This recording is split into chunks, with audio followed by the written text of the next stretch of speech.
أهلا بكم متابعي قناة ملوك الدواجن.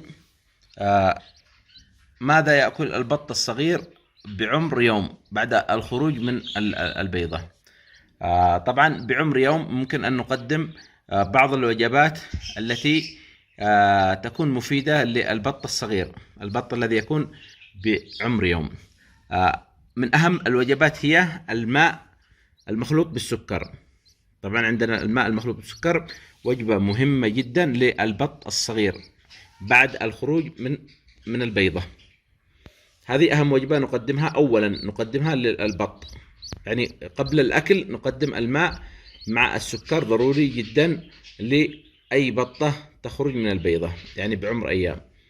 وأيضا من الوجبات المهمة عندنا البيض المسلوق. نقوم بهرس البيض المسلوق ونضعه للبط. وأيضا البطاط المسلوق أيضا من الوجبات السهلة، سهلة الأكل والمفيدة. طبعا لا نكثر البطاط المسلوق لأنه يسبب الإمساك عند البط. يعني نضع البيض نضع البطاط في خلال يومين أو 3 أيام فقط في الأسبوع. بالنسبة للقمح المجروش، عندنا القمح المجروش وأيضا العلف المركز. العلف المركز ممكن أن نضع العلف داخل الماء هكذا بهذا الشكل ونقدمه للبط. لاحظ أنه يكون رطب ويأكله البط الصغير. وأيضا من الخضروات المحبوبة عند البط الصغير هي الخس. أيضا الخس يعتبر من وجبات البط الصغير، ولكن أنصح بعدم تقديم الخضروات بشكل مستمر لأنها تسبب الإسهال. البطاط المسلوق طبعا يسبب الإمساك،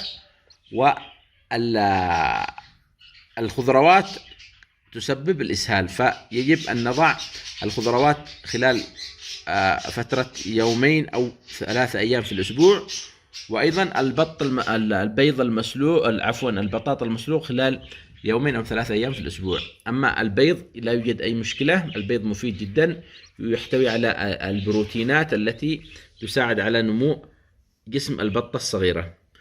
وأيضا السكر الموجود في الماء يعطي البطة الطاقة، فضروري جدا وضع الماء مع السكر بعد خروج البط من البيض، يعني خلال عمر أيام، من عمر يوم إلى عمر 10 أيام أو إلى 20 يوم.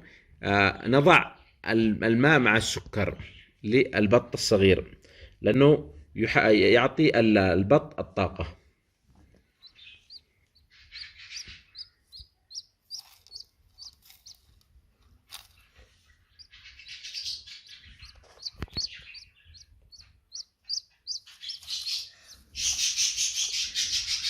هذا ونتمنى لكم الفائدة، وإلى اللقاء في مقطع قادم إن شاء الله.